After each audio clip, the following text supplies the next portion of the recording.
या वर्णन को कुछ असाधारण महत्व यह है कि एक तो ये तामस प्रकरण के यश को वर्णन है, तामस प्रकरण में भी फल प्रकरण के यश को वर्णन है, फल प्रकरण अंतर्गत यश को वर्णन है, और वा यश को वर्णन भी गोपिकान के द्वारा गाये गए यश को वर्णन है। भगवान के 50 यश हो सके हैं या अनंत यश हो सके हैं, पर गोपी गीत में वर्णित जो भगवान को यश है, वासु सुंदर यश, चाहे वो भगवान को गाली के रूप में कहो गयो हो तो, और चाहे भगवान की यश हो गुणन के वर्णन के रूप में कहो गयो हो। कछिया में निंदा भी है, कछिया में भगवान की स्तुति भी है, 2-4 गालियां भी हैं भगवान को, और 2-4 प्रशंसाएं भी हैं भगवान की, प्रार्थना भी है, और ऐसे विरोध भी है भगवान के साथ। सब तरह को है, वो जो कुछ है तो पुष्टि मार्ग को सर्वस्व है। यासु सुंदर भगवान को वर्णन न भूतो न भविष्यति। ये गोपी गीत को जो यश को जो वर्णन है, या आशय स्वतंत्र अपन अध्ययन करेंगे। पहले मैं सोच रहा था कि 10वें स्कंद को भी थोड़ी आउटलाइन बता देता, पर वह प्रकार में जरा विस्तार ज्यादा हो गया, कभी और वाको अपन देखेंगे।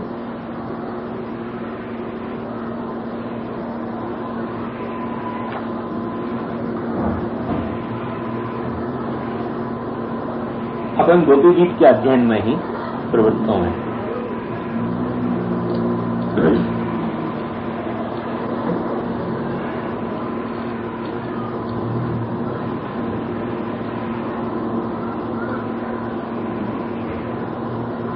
अब तो ये समझ में तो आई ना गोपी गीत को थीम क्या है, तेरे आई समझ में?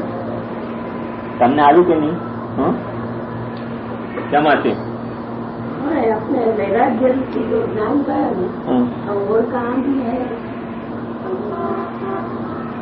ये ज्ञान वैराग्य ऐसा विक्रम करना, विक्रम और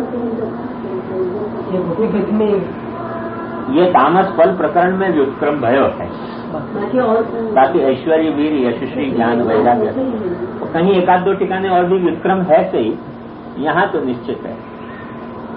और यहाँ क्यों है, बाकी संगति अपन ने सब देख ली। अष्टाविंशे हरेर्ज्ञान हरेर्दानम स्वभावाद अपराधत कृतावज्ञा गोपिका ही स्तोत्रम चक्रुरुति विरते 19 विधा गोप्य सत्याधिकारत 19 विधान स्तुतिम चक्रु हरे प्रिया। यह 28वें अध्याय में हरेर्दानम स्वभावाद अपराधतः कृतावज्ञा गोपिका ही स्तोत्रम चक्रु इति कहते। यह 28वें अध्याय में हरि को गान है। हरि को गान माने हरि के गुणन को गान, हरि के यश को गान। क्यों? कुछ लोग समझ नहीं पावे, मन में ये संदेह हुआ है कि भगवान तिरोहित हो गए, प्रभु तिरोहित भय, तो ये गान की क्या जरूरत होती? मन में ऐसा संदेह हुआ है कि गान करके क्या गोपिकाएं अपने प्रेम को प्रकट कर रही थी?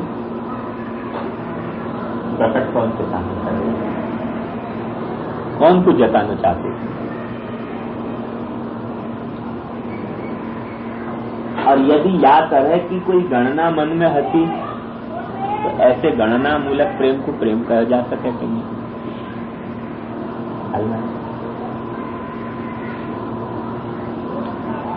व्याख्याकार है गड़बड़ सड़बड़ करते रहे, समझ में आवे नहीं बात।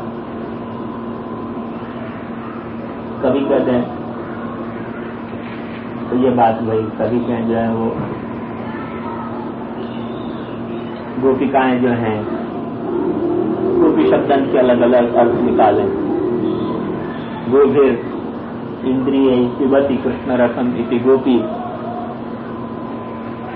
इंद्रियंसु जो रस को कृष्ण रूपी रस को जो पान करे वो गोपी।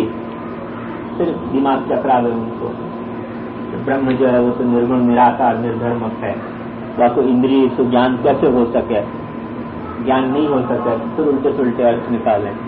तो ये जो है वो निम्नाधिकारक भक्ति है। कभी कहें कि नहीं प्रेम और ज्ञान तो अंतर है, ज्ञान जो है तो निर्गुण निराकार को भजे है और प्रेम जो है वो ऊपर की अवस्था जो है वो भजे है। पर ये सारे जो है वो आरोपित गुण धर्म है।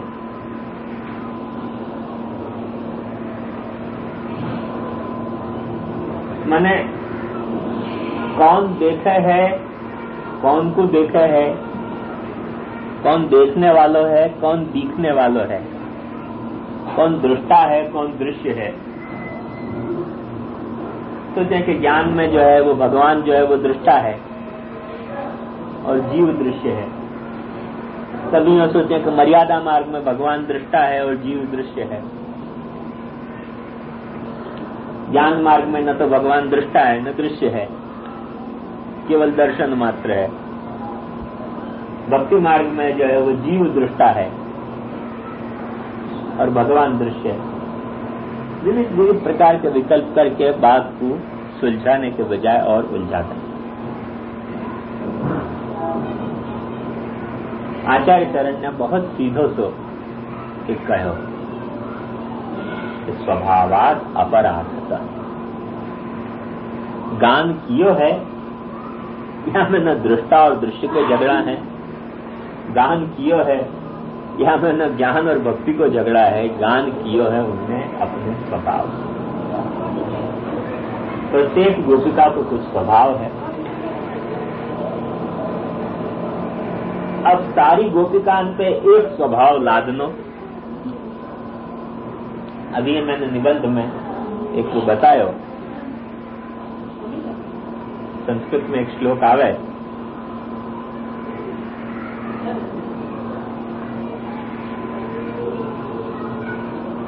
यस्य कस्य तरोर मूलम ये न केन प्रपेशयेत यस्मै कस्मै प्रदातव्यम यद्वा तद्वा भविष्यति।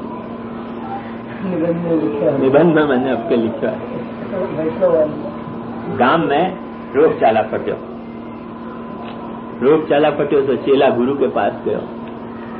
गुरु के पास जाकर पूछी, गुरु जी उपाय बताओ, बहुत रोग चाला पट गयो। तो थोड़ी जड़ी बूटी लेके पीस, काय तू पीसू, बोले जो चीज मिल जाए वह पीस, पीस के गोली बना, बांट सबको। बोले कौन से रोगी को बांटना, कौन सी गोली? अरे बोले जो रोगी आ जाएगा कुछ, जो गोली दो बांट, वहां में क्या है, विवेक को थोड़ी साल है। उनके पर रोग मिटेगो कि नहीं मिटेगो, उनकी जाकी आयुष्य वो तो मरने वाला है नहीं, तेरी गोली तो, और जाकी आयुष्य नहीं है वो तेरी गोली तो बचने वाला नहीं है, तो तेरे चिंता क्यों करनी। पूरी का खोलने और गोली बांट तो चले जा, मरने वाला मरेगा, जीने वाला जियो। हमें मर गयो तो कोई झगड़ा करने आएगो नहीं, कोई जियो तो वैद्यराज जी को धन्यवाद तो देने आएगो ना, क्या तुम्हारी गोली थी बचो। कौन को खबर के गोली से बचो क्या आयुष्य से बचो। यस्मै कस्मै प्रदातव्यम यद्वा तद्वा भविष्यति। ऐसे ज्ञान की, कर्म की, भक्ति की, स्नेह की, वैराग्य की, सबकी गोली पीस पिसा के सबको देते फिर है सब लोग। यद्वा तद्वा भविष्यति। फायदा हुआ है कि नहीं हुआ है कि और नुकसान हो जाए कि पता क्या चले। अरे भाई कौन सा रोगी, कौन सी दवा माफक आएगी, ये तो विचार करो। सबको एक ही गोली, यस्मै कस्मै प्रदातव्यम। आया ना रोगी दो। हमारे किशनगढ़ में करमचंद एक कंपाउंडर, करमचंद कंपाउंडर को हमको बीमार बुखार आ गया। 2 दिन तो मैंने खूब कंट्रोल किया अपने पे, भूखे रह के, मैं शायद उतर जाए। अब सुन्न पड़ने लग गया माथा, तो मेरी भी हिम्मत हार गया। तो मैंने की बुलाओ जो हो। वो किशनगढ़ में करमचंदी कंपाउंडर, दूसरों कोई मिलियो नहीं डॉक्टर। करमचंद ने आके सोची कि या तो टाइफाइड होना चाहिए, या तो निमोनिया होना चाहिए, या तो फ्लू होना चाहिए। अब तीनों में से कौन सा रोग पता चले तब तो बाकी दवा दे। यानी कि होगा तो 3 में से कोई एक रोग, तीनों दवाई दे दी, तीनों दवाई दे दी तो बुखार तो उतर गया, 1 दिन में 2 दिन में उतर गया बुखार। अब शरीर में से चमड़ी खिरनी शुरू हुई मेरे, दवाई को रिएक्शन आ गया। मैं तो भाई ये चमड़ी खिर रही है मेरी, सब किशनगढ़ के इकट्ठे लोग समझा के नहीं ठंडी में चमड़ी खिरा है। अरे मन की भाई या तो बड़ी बड़ी ठंडी है मैंने सहन करी है, कभी चमड़ी मेरी खिरी नहीं। बोले जे आप चिंता करो ही मत, उनकी करमचंद के कंपाउंडर मिले अपने तो क्या हो गया, 2 दिन मैंने फिर बात देखी मन की शायद ठंडी के कारण खिरती है, यही वक्त कुछ नया कौभांड में। तो मैंने देखो कान में से भी खिरने लगी चमड़ी। अब मैंने की भगो यार, नहीं तो फिर करमचंद एक दवा और दे देगा कुछ सोच सोचा के, तो कर्म पूरे फूट ही गए अपने। तो यस्मई तस्मई प्रदातव्यम यदा तदा भविष्य, तीनों की गोली ज्ञान कर्म भक्ति की मिला के सबको बांट है। अब वो रिएक्शन आ जाए तो ये जो है वो अच्छे वैद्य को प्रकार नहीं है कि सबके लिए एक ही मार्ग। हमारे वहां बम्बई में नवनीत शास्त्री जी की कथा रखवाई, तो एक भागवत पढ़ने आयो सुबह ने, तो फिर कथा हो गई। वाके बाद नवनीत शास्त्री जी को ठकोर करिए तो तुम केवल भक्ति मार्ग को संप्रदाय फैलाओ, हमारा तो ज्ञान कर्म भक्ति की त्रिवेणी संगम है। मेरे को बड़ा बुरा लगे, ऐसी टकोर है। मैंने कि या का मतलब था आपकी सरस्वती सूख गई। बोले क्यों? मन की त्रिवेणी संगम में सरस्वती तो सूखी गई है, खाली गंगा और यमुना 2 ही नदी बह रही है। आपकी सरस्वती तुम्हारी सूख गई है, तो त्रिवेणी संगम कर रहे हो तो ज्ञान और कर्म कहा त्रिवेणी संगम है? जहाँ त्रिवेणी संगम है वहाँ भी 2 ही वेणी है, गंगा और यमुना की। सरस्वती वहाँ भी सूखी गई है, सरस्वती तुम्हारी भी सूखी गई है, तो करो तुम त्रिवेणी संगम। हमारे तो भक्ति मार्ग को संप्रदाय भूल जिन जाए मन न तो मेरो, अन्य संबंध से अधिक धर्म सकल साधन से करने दे। तो ये ऊंट वैद्य जो है वो याद करे कि पूरी गाय बांधते रहे, सबको बांधते रहे, सबके लिए सब मार्ग चल जाओ, चोर बनो के मोर यहाँ सब चलता है। तो ऐसा आचार्य चरण नहीं अर्थ करे हैं। आचार्य चरण स्पष्ट कहे हैं कि 28 हरे गानम स्वभावाद अपराध। प्रत्येक गोपीन को एक ही स्वभाव है ऐसी बात नहीं है, प्रत्येक गोपीन के अलग अलग स्वभाव हैं। माने पुष्टि भक्त हैं, सारी के सारी पुष्टि भक्त हैं, फिर भी सबके स्वभाव एक नहीं है। पुष्टि भक्ति में भी अलग अलग स्वभाव हैं और उन सब स्वभावन को पहचानना। जैसे एक वैद्य के पास जाओ तो तुम्हारी पूरी सिम्टम पहचाने और सिम्टम पहचान के अब फिर दवा दे, तो वहां को दवाई को लाभ हो सके। और करमचंद की तरह तीनों रोग की संभावना मान के तीनों दवा दे दे तो फिर तो उपाय हो नहीं सकेगा। तो आचार्य चरण प्रत्येक गोपी के स्वभाव को पहचाने हैं और प्रत्येक गोपी के स्वभाव को पहचान के और फिर बाकी व्याख्या कर रहे हैं। गोपी माने कौन? कि गोभीर कृष्ण रसम पिबती, गोभीर इंद्रिय कृष्ण रसम पिबती, तो गोपी। अब सब गोपी माने गोपी, ज्ञान कर्म भक्ति की सब गोपी। ऐसी त्रिवेणी संगम आचार्य चरण की व्याख्या में नहीं है। आप समझ जाओ ना, यदा धाम में ऊँट वैद्य सब है, अखंडानंद सुपानुरंग। तो आचार्य चरण या के लिए पहले तो करें स्वभावाद अपराध। स्वभावाद प्रत्येक गोपी को अपना अपना चरित्र है, प्रत्येक गोपी को अपना अपना स्वभाव है। वो भक्त है ये बात ठीक है, तो भक्ति के कारण वहाँ को अपना स्वभाव नहीं खोयो है। वो भक्त है और भक्त होने के साथ साथ वहाँ को स्वभाव भी है। और ये जो गान भयो है ये प्रत्येक गोपी ने अपने अपने स्वभाव के अनुरूप किया है, कोई गोधे इंद्रिय रकम युवती के न्याय से नहीं किया है। और अपराध, ये अपराध शब्द जो है ये क्या है? मान। और दरअसल या को अपराध करो जाए है प्रभु के समक्ष जीव मान करे कि जीव का अपराध। पर ये मान जो है अथवा ये अपराध जो है ये लौकिक अपराध नहीं है, ये अपराध भी जो है वो भगवदात्मक अपराध है। ये यदि यहाँ वर्णन नहीं आया है तो ये वर्णन जाके पहले श्री गोसाई जी ने कर दिया है, क्योंकि मैं पहले ही बता चुकी हूं कि निरोध को प्रकरण है और निरोध को प्रकरण होने के कारण हर चीज को भगवान ने अपने में निरुद्ध किया है। ये भगवान ने हर चीज को अपने में निरुद्ध किया है। तो जैसे इनके साधनन को अपने में निरोध किया है, ऐसे ही इनके कुसाधनन को भी अपने में भगवान ने निरोध किया है। माने इनको यदि अपराध भी घटित हो रहा है तो वो भगवदात्मक अपराध है, वो लौकिक अपराध नहीं।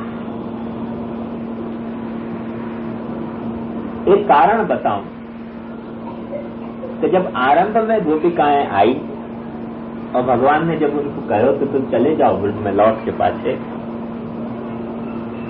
वह वक्त अन्यथा भगवान के वाक्यन को अन्यथा करते वक्त उनने स्पष्ट कहो मैवम विभोर हति भगवान गदितुम नृशंसम संत्यज्य सर्व विषयान तव पाद मूलम प्राप्ता।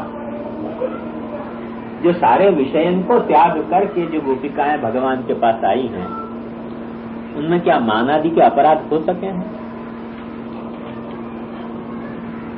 एक साधारण ज्ञानी या एक साधारण निष्काम कर्म करने वालों साधक वो इन गुणन से ऊपर उठ जाए है। तो गोसाई जी क्या है, प्रभुचरण ये बात कहें कि साक्षात अंग संगिनी जो गोपिकाएं हैं उनमें ये क्या अपराध संभव है? दरअसल अपराध संभव नहीं है उनमें, स्वतः अपराध संभव नहीं है, पर भगवान ने जो रसात्मिका लीला है वह की रस रूपता को प्रकट करने के लिए अपराध को रूपसु ही उनके हृदय में, मान के रूपसु ही भगवान उनके हृदय में प्रकट करें। यानी दोषों भी भगवदात्मक, दोष जो है वो भी इनके लिए भगवदात्मक है। वह कारण क्या? क्योंकि प्रकरण निरोध को चल रहे हो, भगवान इनसु बंध गए है, ये भगवान सु बंध गई है, ये मूल प्रकरण है। या मूल प्रकरण को समझ के और सारी बात आगे समझो तो सब बात समझ में आ जाएगी। अब जो भगवान से बंध गई हैं, जिनसे भगवान बंध गए हैं, ऐसे भक्तन के मान, चाहे काम, चाहे क्रोध, चाहे ईर्ष्या, जो भी गुण हैं वो लौकिक नहीं है, वो भगवान ने ही उन लीलान को प्रकट करने के लिए वाह तरह के भाव उनके मन में पैदा किए हैं। दरअसल वहां के प्रकरण में गोसाई जी ने यह बात को स्पष्टीकरण किया है कि मान इनमें क्यों आयो, मान इनमें या लिए आयो कि भगवान इनके साथ चले। भगवान ने इनके गले में हाथ डालो। हमारे बंबई में नंदलाल હતો, वो ऐसा चतुर હતો, कोई मिनिस्टर आवे तो कैमरामैन को 15 रुपया, 20 रुपया, 50 रुपया तक दे देते, करना कुछ नहीं। वो निरीह भाव से मिनिस्टर के पीछे खड़े हो रहे, कैमरामैन को इशारा हुआ तो फोटो पाड़ लेने बस। क्यों? मिनिस्टर के साथ फोटो आ जाए। अब वो मिनिस्टर या को जाने नहीं, ये मिनिस्टर को जाने नहीं, सिवाय या के मिनिस्टर है, साथ में फोटो आ जाए, वो फोटो घर में टंगे। बड़े बड़े नासिर के साथ आपको फोटो, नेहरू के साथ आपको फोटो, में कोई ऐसा बड़ा नेता नहीं जाके साथ नंदलाल को फोटो नहीं। तो वहां में कारण क्या? वो कैमरामैन को 50 रुपया। तो वो फोटो साथ पढ़ने के कारण कितना मान हुआ है वहां को। जो कोई मिनिस्टर बोल देते तो कितना मान हो जाए, तो ऑफिसर भी घबराने लग जाए। साधारण आदमी घर में वाकई जावे और देखे कि जवाहरलाल नेहरू जी के साथ नंदलाल खड़े हुए हैं, अब्दुल कमाल नासर के साथ खड़े हुए हैं, देखते शक हो जाए, क्या व्यक्तित्व, बड़े बड़े सब नेता के साथ नंदलाल।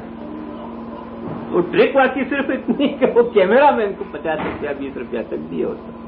दाई जी के पास रोज आते तो याद हो, सिंधी હતો, तो एक फोटो साथ होने से इतना मान बढ़े, तो जब अगर ठाकुर जी खुद उनके गला में हाथ धर दें तो कितना मान बढ़े। और वो जब मान बढ़े तो आपकी जिम्मेदार कौन?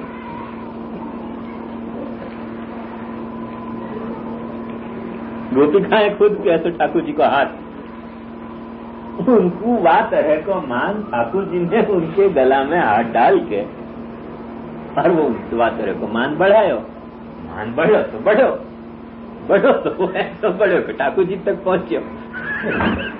तो मान बढ़ा फिर बाकी कोई उसकी बात थोड़ी है। अब मान बढ़े जब ठाकुर जी तक पहुंचो, तब ठाकुर जी फिर तिरोहित भय। या बात को समझाने के लिए तो बढ़ायो भयो मान मेरो है, बढ़ाए भयो मान मेरो है। और बढ़ाए भयो मान उतने अर्थ में तो सहायक है कि जितने अर्थ में लीला में सहायक हो सकता है, उतने अर्थ में सहायक नहीं है कि जहां में लीला में वो व्यवसायक हो जाए।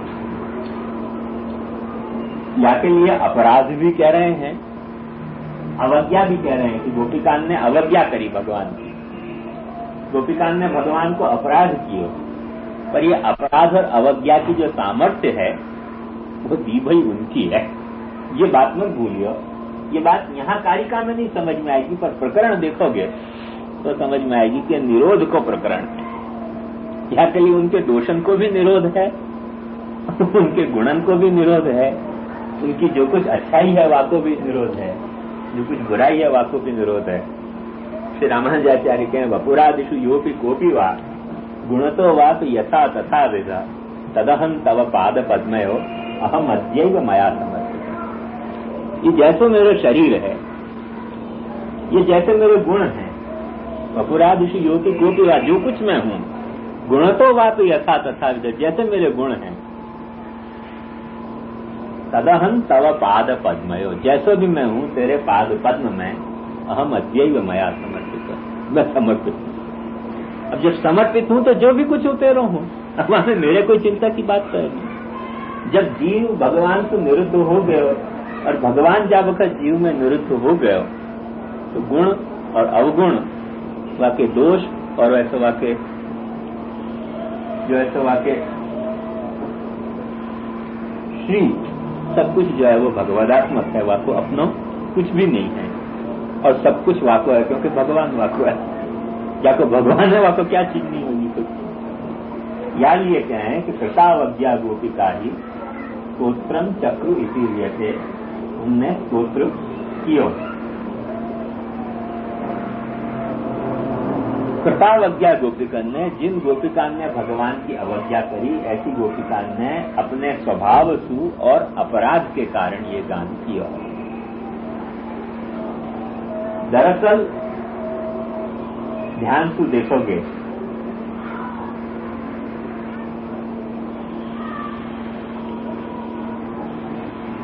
तो भगवान को ये यश जो है वो प्रकट होने के लिए जीव से अपराध करवा रहे और जीव में के स्वभाव को जो है वो उत्तेजित कर रहे हो, उद्दीप्त कर रहे हो। ये तो यश प्रकट कैसे हो? यश प्रकट हो रहे है वाके कारण ये जो है ये स्वभाव और अपराधियां उद्दीप्त बने। यश प्रकट करवाने के बाद यश खुद जब प्रकट होना चाह रहे हो है मार्ग शोध रहे, तो मार्ग सोच रहे हो।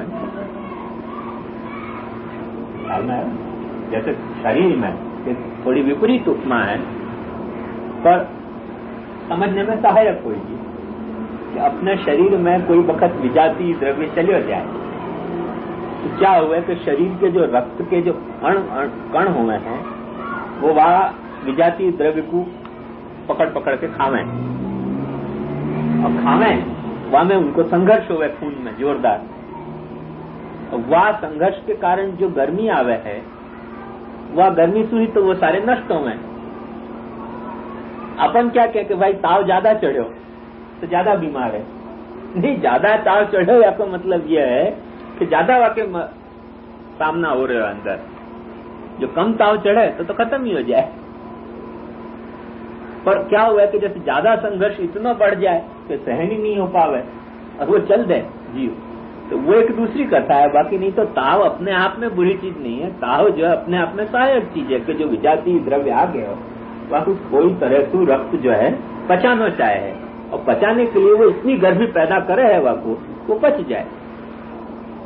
तो दरअसल जो ताप प्रकट हुए है, वो ताप प्रकट तो वो शरीर के निर्वाह के लिए हुए है, तो अधिक हो जाए तो लोग यूं कह रहे हैं कि ताप के कारण चले गए हो तो वो विजातीय द्रव्य के कारण, ताप के कारण नहीं। ताप तो बेचारी अच्छी चीज थी, ताप नहीं होता तो विजातीय द्रव्य घोटाला कर देता शरीर में, पर अपने को वो विजातीय द्रव्य तो दिखे नहीं। दिखे क्या? ताव આવી ગયો ને ચાલ્યા ગયા। ताप આવ્યો તેથી નહોતા ચાલ્યા ગયા, તાવ તો સારી વસ્તુ હતી। ख्याल में है? ऐसे जो यश है वो जा वक्त अंदर आयो, अब वो स्वभाव के साथ जब को संघर्ष शुरू हो जाए तो प्रकट हो जाए यश ताप के रूप में, गान के रूप में। यदि नहीं टकरावे यश स्वभाव के साथ तो गान प्रकट कैसे होगा? तो गान जो है वो तो सहज वाही रूप में प्रकट हुआ है, जैसे ताप प्रकट हुआ है, वहां में कोई खराबी नहीं है। चल में पर यश अपने अंदर आयो, भगवान को यश अपने अंदर आयो और अपने स्वभाव के साथ टकरायो तो प्रकट होएगा। अब जाकर तामस स्वभाव है तो वो तामस रूप से प्रकट होएगा यश, और जाकर राजस स्वभाव है तो राजस रूप से यश प्रकट होएगा, और जाकर सात्विक स्वभाव है तो सात्विक रूप से यश प्रकट होएगा। यश जो है वो एक वक्त विजातीय द्रव्य बन के अपने स्वभाव में आवे है प्रभु को। यश रूपी गुण विजातीय द्रव्य बन के अपने आवे हैं अंदर, और अपने स्वभाव से टकरा के और फिर गान के रूप में प्रकट हो जाए वो। अब गान के रूप में जब प्रकट हो रहे है तो ताप तो रूप ले कोई बात। तो दरअसल वहां में खराबी ताप में नहीं है, यहाँ खराबी को उदाहरण है, उदाहरण में खराबी है, यहाँ श्रेष्ठता में ले लो कि ये जो प्रकट हो रहा है स्वभाव, कोई जो है वो भगवान को गाली दे रही है, कोई भगवान की प्रशंसा कर रही है, कोई भगवान को कह रही है कि तुम वंचक हो, कोई कह रही है तुम चितव हो, कोई कह रही है तुम क्रूर हो, कोई कह रही है तुम दयालु हो। अब ये तुम दयालु हो कि तुम क्रूर हो, तुम चितव हो कि तुम सज्जन हो, ये सब भगवान को गान के रूप में जो यश प्रकट हो रहा है, पर प्रकट कैसे हो रहा है? स्वभाव के माध्यम को लेकर। जैसे अपने शरीर के अंदर रहो भयो जो जीने को जो तत्व वो प्रकट हो गए ताप के रूप में, पर कितना विजातीय द्रव्य आयो, वासु फाइट में कितना ताप चढ़ो या को लेकर प्रकट हो गए। थोड़ा बहुत जो कोई विजातीय द्रव्य गयो है तो 100 डिग्री ताव आके छुटकारा हो जाए। और भयंकर कोई विजातीय द्रव्य गयो अपने शरीर के अंदर तो जीने के लिए ज्यादा आपको संघर्ष करना पड़े, जीवन के लिए ज्यादा संघर्ष करने पे तो 2, 3, 4 डिग्री तक ताव आ जाए, और जोर मारे तो 60 डिग्री तक ताव आ जाए। तो वो प्रकट हो रहे है वहां माध्यम को लेके, तो दरअसल प्रकट हो रहे वो वहां की श्रेष्ठता है, वो वहां की अश्रेष्ठता नहीं है। ऐसे ही जो यश जो है वो प्रकट हो रहे है स्वयं, और स्वभाव और अपराध ये तो केवल वहां के माध्यम बन गए।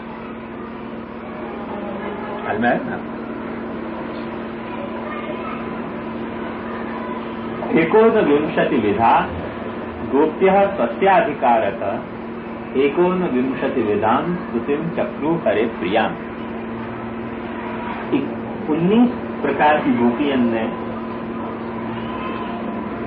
अपने अपने अधिकार के अनुरूप भगवान की 19 प्रकार की स्तुति करी। अब वो 19 प्रकार की कैसे हैं वो गिना रहे हैं। राजसी, तामसी चैव, सात्विकी, निर्गुणा तथा एवं चतुर्विधा गोप्य अतिमत्स्य निरूपिता। 4 प्रकार। पहले तो गोपी जनन के 2 प्रकार। एक तो श्रुति रूपा गोपिकाएं जो वेद की एक एक श्रुतियां गोपी के रूप में प्रकट हुई। प्रत्येक श्रुति परमात्मा को ही प्रतिपादन करे है, पर देखो घंटानाथ से साक्षी बनी प्रत्येक श्रुति परमात्मा को ही प्रतिपादन करे है। पर तत्तद आचार्य तत्तद ऋषियों ने अपने अपने स्वभाव के अनुरूप तत्त श्रुति को परमात्मा से भिन्न अर्थन में योजन किया। वो सारी श्रुतियां अन्य परा हो गई। एक एक भाष्यकार एक एक ऋषि ने एक एक श्रुति को अर्थ परमात्मा से अलग जो बतायो, तो मानो ब्रज की एक एक गोपिकान को एक एक गोपन के साथ ब्याह हो गया, तो सारी श्रुतियां अन्य परा हो गई। और व्यास जी ने आके अथातो ब्रह्म जिज्ञासा करनी है करके सब श्रुति को फिर से जो ब्रह्म पर अर्थ कियो, वो मानो एक रास है। वो नामात्मक रास है।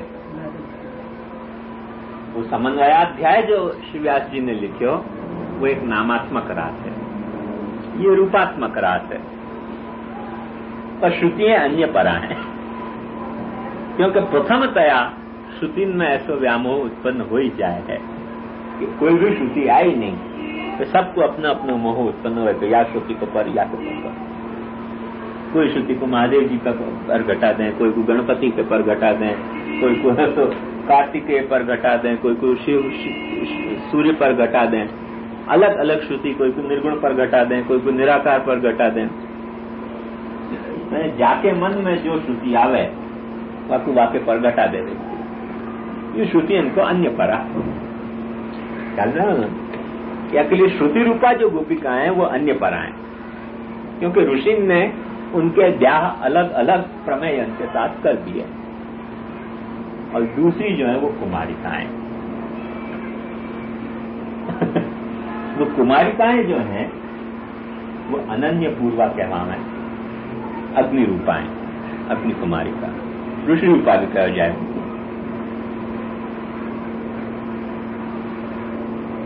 वो सब जो है वो भगवान को ही पतित्व वर्ण कर चुकी हैं। और कात्यायनी व्रत के प्रसंग में भगवान ने उनको वरदान दिया है, मये मां रम्यथ क्षपा, ये शरद ऋतु में मैं तुम्हारे साथ रास करूंगा। अब पहले दो विभाग है गोपिकान के, एक विवाहिता और एक कुमारिका। जो विवाहिता गोपिकाएं हैं वो श्रुति रूपा हैं, जो कुमारिकाएं हैं वो ऋषि रूपा। आचार्य चरण बड़ी सुंदर एक बात निबंध में कहे हैं